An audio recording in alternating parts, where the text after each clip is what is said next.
नमस्कार दोस्तों। तो गाइस आज मैं कवर करने वाला हूँ टॉपिक को। आज मैं बात करने वाला हूँ कि कोरोना को लेके, कोविड को लेके कैसे क्या क्या प्रॉब्लम्स चली, कैसे क्या क्या हो रहा है करंट टाइम में भी। तो भाई हाँ जी, तो मैं बात करूँगा कि कैसे क्या क्या प्रॉब्लम्स हुई हैं कोरोना को लेके इस पूरे उसमें लॉकडाउन में लोगों के साथ। तो सबसे पहले मैं बात करूँगा कि यार कैसे हुआ, फैला कैसे, शुरुआत कैसे हुई। तो भाई मेन रीजन जो था शुरुआत का, पहले स्टार्टिंग में कोई भी केस नहीं था इंडिया में। सभी को पता था कि भाई ऐसे फैल रहा है, किस वजह से फैल रहा है कोविड। तो फिर भी उसके बाद भी लोगों को बाहर देश से बुलाया गया इंडिया में, ठीक है। इंडिया में बुलाया गया जिस वजह से इसका फैलाव शुरू हुआ। ये फैलना जिस वजह से शुरू हुआ भाई, ये धीरे धीरे फैलता है। तो इस वजह से लॉकडाउन किया गया था, सही से जा रहा था। तो बीच में ऐसे कुछ केसेस हो जाते हैं जिसकी वजह से, कुछ हो जाते हैं रीजन जिसकी वजह से और तेजी से फैला भाई। दूसरी बात थी, लोगों को खाने की तंगी होने लग गई थी।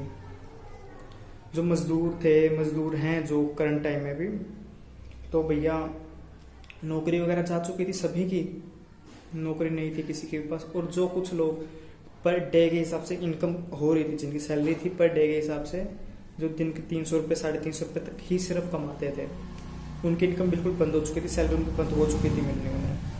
तो क्या होता है कि यार काम कुछ था नहीं भाई, लोगों को पड़े थे खाने के लाले। तो सरकार काम शुरू करती है, सरकार कहती है कि भाई हम खाना बांटेंगे, लोगों को, गरीबों को खाना बांटेंगे। लेकिन फिर भी कुछ गरीबों का कहना था कि भाई 2-2 3-3 दिन तक उन्हें खाना नहीं मिल रहा है। तो मेन बात यहाँ बन रही थी कि वो खाना सारा जा कहाँ रहा था। तो खाना सारा जा कहाँ रहा था, अगली बात, अलग बात जो थी। तो इस वजह से, भूख की वजह से उन मजदूरों ने अपने अपने गांव, अपने अपने घर जाने का फैसला लिया। जो 400 500 किलोमीटर दूर आ रखे थे सिर्फ और सिर्फ पैसा कमाने के लिए, खाने की वजह से, पेट के लिए अपने, भाई वो जाते हैं, जाने की कोशिश थी उनकी, भाई उन्हें नहीं जाने दिया जाता, उन्हें पीटा जाता है एज एक्स्ट्रा करके। लेकिन फिर भी कुछ गरीब जो थे वो 400 500 किलोमीटर दूर तक पैदल चल के जाते हैं अपने घरों तक। तो फिर सरकार फैसला लेती है कि उन्हें भाई ट्रेनों द्वारा, बसेस द्वारा उन्हें छुड़वाया जाए। बात यहाँ आती है। तो गाइज बात, मेन टॉपिक ये उठता है कि यार जो बाहर देश से लोगों को स्पेशल बुलाया गया है अपने भारत में, जो बाहर देश जो रुके हुए थे भारतीय अपने, उनसे भैया पैसा नहीं लिया जाता है एक भी, वो आते हैं वहाँ से फ्री ऑफ कॉस्ट। लेकिन वहीं जो गरीब लोग, जो मजदूर लोग थे, उनसे अपने अपने घर तक छुड़वाने का पैसा लिया जा रहा है। जहाँ की एक टिकट 500 रुपये है, वहाँ उनसे 2-2 हज़ार रुपये तक का किराया लिया जा भी रहा है अभी भी। बात उठती है ये कि सरकार ने पहले कहा कि उन्हें छुड़वाया जाएगा, ट्रेनों में जो जा रहे थे रास्ते में उन्हें उतार दिया जाता है रास्ते में ट्रेनों से, किस वजह से, क्योंकि उनके पास पैसा नहीं होता है।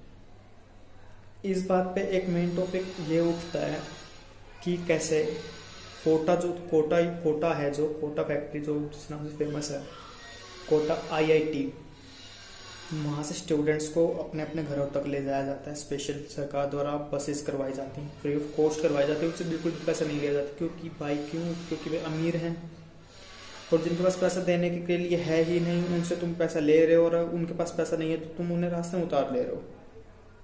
ये चल रहा है यहाँ पे सरकार में। अगला टॉपिक ये उठ रही है, अगली बात ये उठ रही है कि भाई सरकार ने PM केयर फंड की शुरुआत की।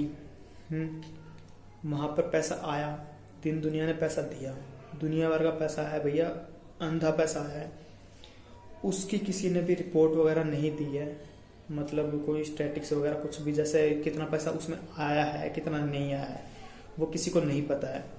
लेकिन ये लगभग मान कर चलो 2-3 हज़ार करोड़ रुपए आ चुके हैं उसमें, लगभग इतने आ गए होंगे। ऊपर से यार अब भी सरकार का कहना है कि भाई उनके पास पैसा नहीं है देने के लिए। 30% गवर्नमेंट एम्प्लॉयज की सैलरी कट हुई है, जो सरकार के उसमें गई है, खाते में गई है, ठीक है। 30% वो कट हुई है, प्लस में जो प्राइवेट वर्कर्स थे उनको सैलरी नहीं मिली है। आधे से ज़्यादा वर्कर्स की नौकरी भी जा चुकी है जिस वजह से। बात मेन यहाँ उठती कि यार इतना सारा जो पैसा आया है पीएम केयर फंड में वो सारा कहाँ गया, जिस वजह से आज अब सरकार को ठेके खोलने पड़ रहे हैं, अल्कोहल की शॉप्स खोलनी पड़ रही है टैक्सेस के लिए। और दोस्तों अब कहा यह भी जा रहा है कि भाई अब लॉकडाउन खोल दिया जाएगा। यार जो पिछले जो इतने दिन की मेहनत जो वो सब कुछ सफाया नहीं हो जाएगी क्या इस वजह से, अगर लॉकडाउन खुल जाता है तो? कैसे डेली के हजार केसेस आ रहे हैं, दोबारा बढ़ रहे हैं, और इसे लेकर भी अगर लॉकडाउन खोल दिया गया तो भैया क्या होगा? सरकार अभी भी कह रही है कि भाई पैसा नहीं है, वो पैसा कहाँ जा रहा है? और अगर पैसा नहीं है तो लॉकडाउन खुलेगा तो लॉकडाउन अगर फिर केस बढ़ेंगे तो फिर क्या होगा? ये थी भाई कुछ प्रॉब्लम समस्याएं अपनी कोविड-19 को लेके अब जो देश में चल रही हैं। बाकी अगर आपको कोई समस्या किसी चीज़ के बारे में पता हो तो नीचे कमेंट करके मुझे ज़रूर बताना। मैं हूं आपका अपना यश वर्मा, आप देख रहे हैं Yash Varma vlogs. Like, subscribe, comment और शेयर करना बिल्कुल ना भूलिएगा। Thank you.